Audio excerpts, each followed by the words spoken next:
Hola, ¿cómo están?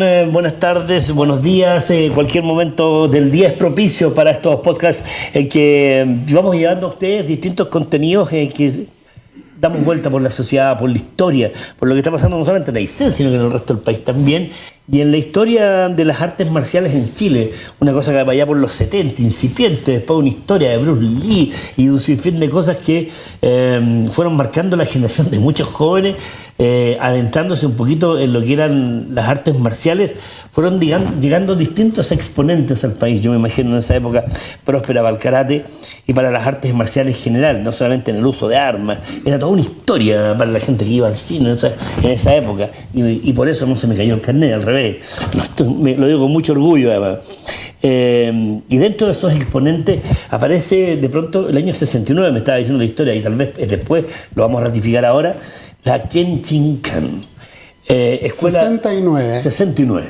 Mira, ahí me corrigen al tiro. Aparecen dos hermanos que vienen llegando al país y actualmente continúa esa historia, la de la Kenshinkan, que desarrolla el Goju Ryu. Claro, Como disciplina, y es don Roberto Fernández de la Rigueira Hoy Silva, hoy día director nacional e internacional de la organización Kenshinkan Goju Ryu Karate Do. Roberto, ¿cómo estás? Gracias por estar con nosotros, gracias por la entrevista. Estamos muy bien, gracias por la invitación también. No, gracias a usted, a los dos, porque también nos acompaña Sensei Roberto Walter Oyersun, exponente de la Kenshinkan acá en la región, y vamos a ir a conversar en este suerte de conociendo un poco la Kenshinkan. Roberto, vamos a empezar con usted y con la historia de la Kenshinkan y con la historia de la Kenshinkan a nivel mundial. Yo imagino, según sé la historia, esto aparece en la vida de ustedes porque aparece un maestro japonés, Sensei Akamine, que aparece en Brasil y aparece uno de los últimos exponentes de esta disciplina oriundo de Japón y que se entrelaza con el mundo, con las artes marciales. ¿Cómo lo conocen ustedes? ¿Cómo dicen, oye, llegó un señor Akamine y voy a partir para allá? ¿Cómo es la historia de dos adolescentes, Fernández, que parten? Que venía en esa época estamos hablando del año 67, 66. Nosotros empezamos el año 65 el karate. Venía un maestro de Argentina que se llamaba Hideo Tsuchida y que quería introducir su estilo acá, Chudokan. Entonces nos fuimos a entrenar con mi hermano, con ese profesor, 3 meses, una cosa así. Y él nos habló del Sensei Akamine. Entonces fui yo a buscar al Sensei Akamine a São Paulo, Brasil. Fui yo a buscarlo porque no teníamos idea dónde estaba. Finalmente lo ubiqué en São Paulo y ahí conversé con él, lo invité a Chile. Vino en 1969 a Chile. Y ahí ya nos autorizó como escuela para empezar la escuela en Chile. Y de ahí partió todo, de esa manera. Así parte la historia, digamos. Así es la historia, sí. Y los dos hermanos, ¿cómo conversan ustedes? Porque yo imagino, yo tengo hijos, son bastante dinámicos lo que conversan mis hijos respecto a los que vienen de la vida. Bueno, la verdad que el que empezó fui yo. Ya. Yo era autodidacta, el que tenía más la pasión. Era autodidacta, entrenaba solo o por libro cuando tenía 15 años. En ese tiempo no había karate en Chile prácticamente, no había. Arturo Petit no aparecía todavía tampoco. Y entonces me contacté después de un par de años entrenando solo con Arturo Petit y ahí empezamos con mi hermano. Después tuvimos como 1 año y medio con Arturo Petit y ya nos dimos cuenta de algunas limitaciones que tenía. Y decidimos buscar un maestro que tuviera más experiencia, más conocimiento, y andábamos en esa cuando nos topamos con eso que el Sensei Akamine, que estaba en Brasil, y este otro profesor japonés nos habló, y se decidió que fuera yo a buscarlo porque yo era más historiador, yo conocía más de la historia, sabía de los maestros, de los estilos y de todo. Entonces fui cuando tenía 18 años, fui a buscarlo yo. Y lo encontré y yo lo invité a Chile. Y ahí vino él acá. ¿Qué dijo Akamine cuando lo vio? Porque esto es muy romántico, o sea, como 18 años, uno va a entrar a un niño de 18 años, claro, va a entrar al dojo y uno dice, a ver, ¿qué quieres? O sea, era jovencito, pero tenía cierta madurez en no era el común de los 18 años que andan en carrete y cosas así. Era un poquito más maduro, pero tenía mucho conocimiento de las artes marciales porque estudiaba. Entonces eso me dio la facilidad de llegar a él y de hablarle también. Porque no era que yo no sabía a qué iba, no, tenía harto conocimiento. Entonces a él le llamó la atención, sí, porque era muy joven. Le llamó la atención y vio que yo tenía harta idea, me invitó a entrenar para ver qué es lo que yo sabía. Y de ahí ya llegamos a un acuerdo y vino a Chile. Entonces acá se quedó como 3 meses haciendo clases y preparándonos a mí y a mi hermano para ser instructores. Y de ahí partimos, el año 1969. En realidad fuimos nosotros y otro profesor que se llamaba Arturo Wong, que empezamos en Chile en esa época. Eran pocos los cultores, ¿eh? Sí. Fuimos las primeras escuelas que empezaron en Chile, aparte de Arturo Petit. Sí. Sí, yo antes de saltarlo a las escuelas, que es interesante en la historia del karate en Chile, pero no puedo no dejar de, siendo yo un cultor también muy modesto por lo demás. ¿Qué es conocer a un tipo que viene de Japón? Akamini es un tipo que viene de primera línea, digamos, de primera voz de lo que es la disciplina y el estilo. Él era 4ª generación dentro del estilo Goju-Ryu de Okinawa, él es 4ª generación. O sea, muy antiguo, muy antiguo. Estaba ahí el karate vivo. Sí, claro. ¿Qué era estar 4ª generación fue el creador, después tenía 2 alumnos el creador, después vino un profesor que fue maestro Sensei Akamine. O sea, por eso es 4ª generación. Era complicado tratar con una persona que tuviera esa historia, digamos. Era complicado, porque él era muy original, no estaba occidentalizado tampoco. Se mantenía en la colonia japonesa, en Brasil, que es muy grande. Entonces él nunca se occidentalizó mucho tampoco. Era complicado, pero yo me la ingenié y después se entusiasmó, le gustó Chile. Yeah. Le gustó Chile, visto acá, le gustó la gente. Se entusiasmó con la escuela acá también él. Sí, me imagino, sí, porque todo japonés que recorre el mundo y que está poco occidentalizado tiene esta impronta japonesa, que es muy propia de un orgullo de la bandera, del país, de la estructura, de la cultura. Es que ¿sabes lo que pasa? Que llegó a Brasil y en Brasil la gente es muy de bailar, de mucho ritmo, de mucha música, y son gritones, son de personalidad fuerte. Y cuando vino a Chile vi que éramos más callados, éramos más tranquilos. Entonces dijo, se parece a Japón. Porque los japoneses son más callados, más tranquilos. Roberto, y una vez que inician la historia de la Kenshinkan en Chile, una de las primeras academias de karate, contarle a la gente que estamos con Roberto Fernández de la Regueira Silva, hoy día director nacional e internacional de la Kenshinkan Goju-Ryu Karate-Do, y estamos junto también a Walter Yersun, también representante acá en la región, conversando un poco de karate, entrando en la historia del karate en Chile.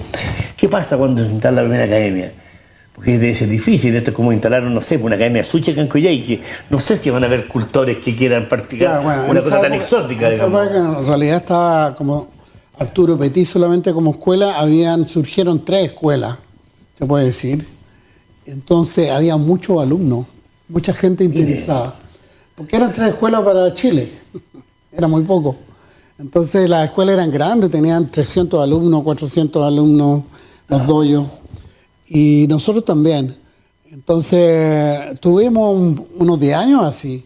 Y después empezaron a surgir más escuelas, más gente que venía con las mismas ganas, hicieron más escuelas, más historia. Pero en el fondo éramos 3 escuelas. Hasta el año 69-70, a los principios de los 70, éramos como 3 escuelas las que funcionaban. Petit siempre fue Kempo. Petit no, Petit primero él hacía un estilo Shotokan. Y después, en 1968, se cambió a Kempo, con Ed Parker. Ya. Recién. Y estaba Kenshinkan Goju-Ryu, ¿quién más estaba? ¿Quién era el tercero? Arturo Won se llamaba Chudokan. Arturo Won era uno de los profesores más notables de esa época, que lamentablemente después se enfermó y se retiró. Estaba Enzo Ramírez, que también hizo Goju-Ryu también con Sensei Akamine en cortito tiempo y después se fue a Japón. Sí. Éramos 4 escuelas después. Se puede decir, no había más. ¿Y cuál era la principal motivación de los jóvenes en esa época para practicar karate? ¿Una cosa física, una cosa de Era una espíritu? época media violenta, sí, Violenta, ¿no? una época violenta. Los problemas políticos y todas esas cosas hacían que la gente se entusiasmara con aprender artes marciales también. Era una época dura esa, los 70, ¿no? ¿Usted me entiende? No, me imagino. Sí. Y de todas estas generaciones que hemos visto pasar, yo me imagino por el dojo Sensei Roberto, hay alguien o hay gente, uno ve siempre pasar a veces gente que es anónima, por lo demás, no le demos nombre, que realmente viene con este impronta del karate, este tipo más sencillo, más austero, que no busca andarle pegando a nadie, sino que más bien busca la autodisciplina, Claro. el camino solitario del karate, que fue un Claro. camino muy solitario por lo demás. Ha visto pasar muchos jóvenes en ese estilo, han llegado algunos a ser, no sé, Hay gente que busca eso, que hoy en día también, digamos que no es tanto la parte deportiva, sino que es la parte, es lo que enseña el arte como camino, como filosofía, como disciplina, una disciplina importante. Entonces hay gente que busca eso, pero también hay la parte deportiva, que es la que se cultiva hoy en día, que no es la que yo hago más tradicional, pero hay una parte deportiva que se cultiva bastante y una minoría que cultiva la parte más de arte marcial. ¿Entiendes? ¿cuál es el camino del karate? Sí, El camino es el un tema- el pregunta karate- filosófica y el de karate vida, no, digamos, El ¿no? karate no es un deporte. Hicieron un deporte.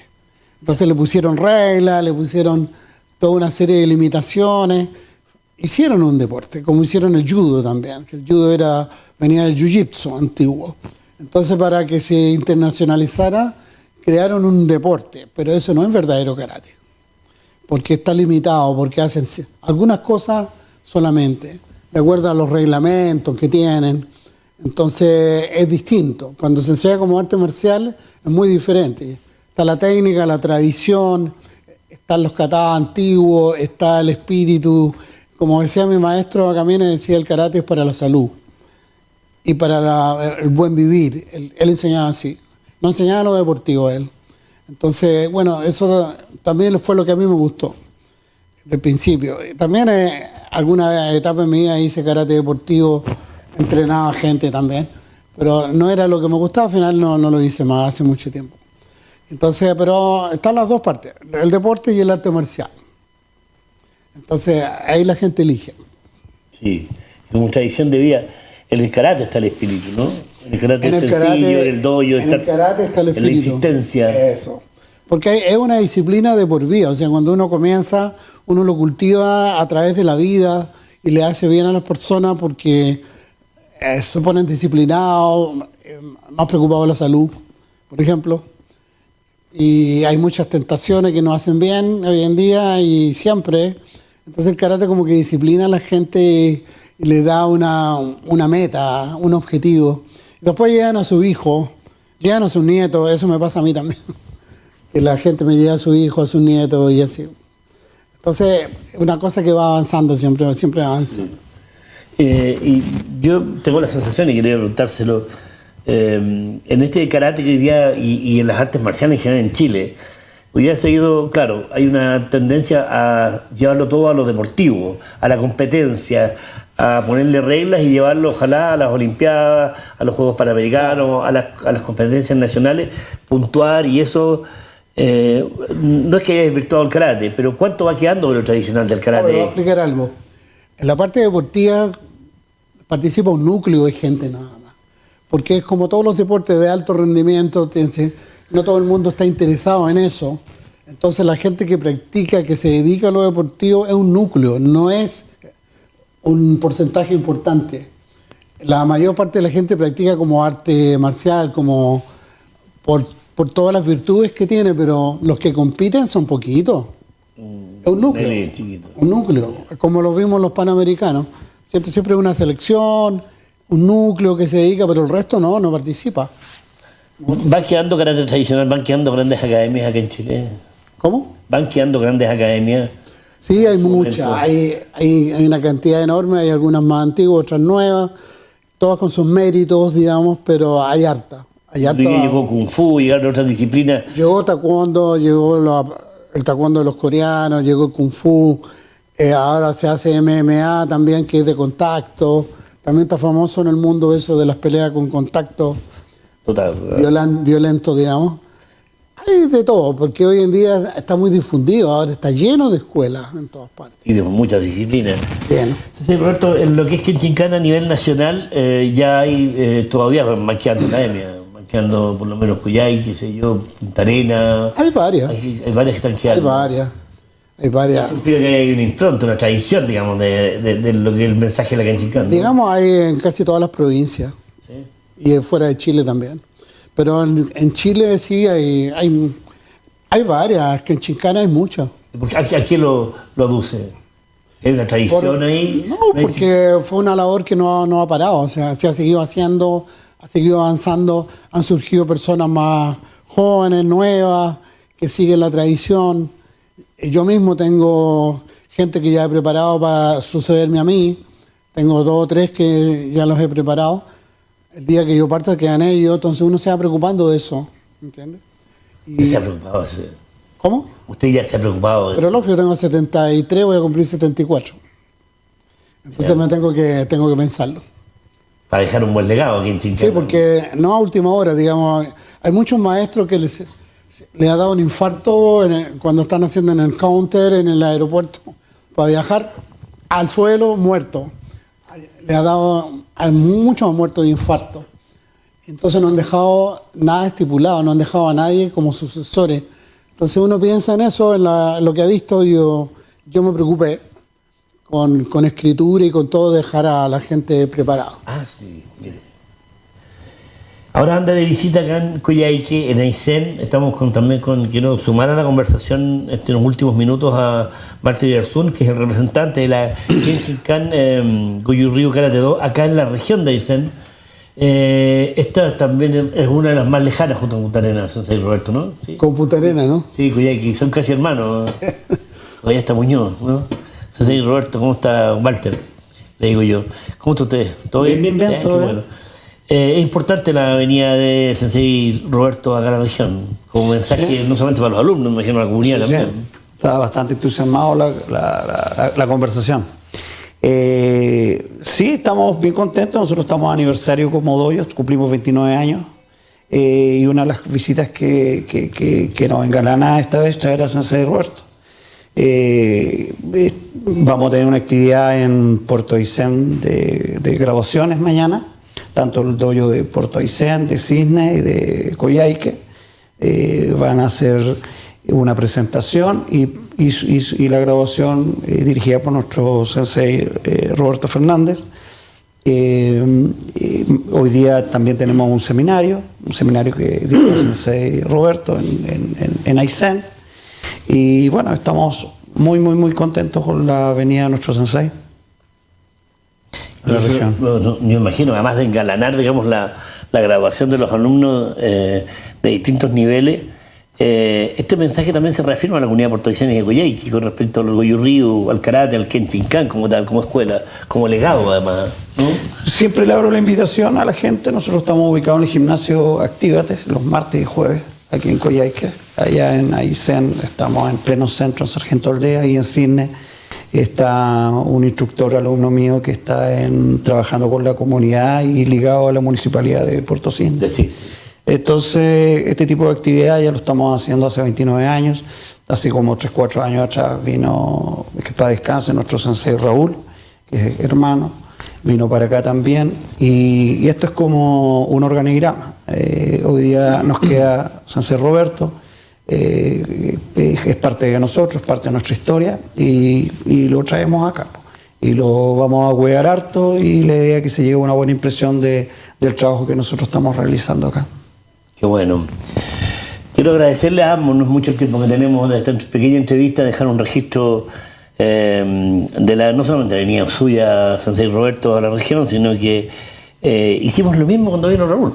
Sí, me contaba. Nos tocó entrevistarlo, nos tocó estar con él, siendo de los últimos exponentes que van quedando de ese antiguo karate romántico de los 70, los 80, donde estaba la búsqueda del destino de cada uno de nosotros, los jóvenes que deambulábamos por el mundo. Así que agradecerle el tiempo que se dio de venir a conversar con nosotros. y ojalá tenga una próspera visita. Encantado, yo también le agradezco la oportunidad de conversar y de explicar un poco. Gracias por eso. Y a ustedes, a la gente que está en el podcast, que nos está escuchando, un gran saludo. Que tuvimos esta interesante entrevista con Sensei Roberto Fernández de la Regueira Silva, uno o el único representante que va quedando en Kenshinkan Goju-Ryu Karate-Do en Chile. Como digo yo, de la vieja escuela, y se agradece que haya venido a conversar con nosotros, a contarnos su historia, una historia que no la había leído nunca. Quiero decírselo, ¿eh? Por eso me di el lujo de preguntarlo, porque dentro de lo poco que sé de la Kenshinkan nunca la vi, esa historia que me contó. Qué bueno, escrita. qué bueno. Así que ahora quiero registro de eso. Walter, gracias por venir también. Gracias a ti, que estés bien. Y a la gente, muchas gracias, que estén, un abrazo y nos estamos contactando en el próximo podcast. Chao.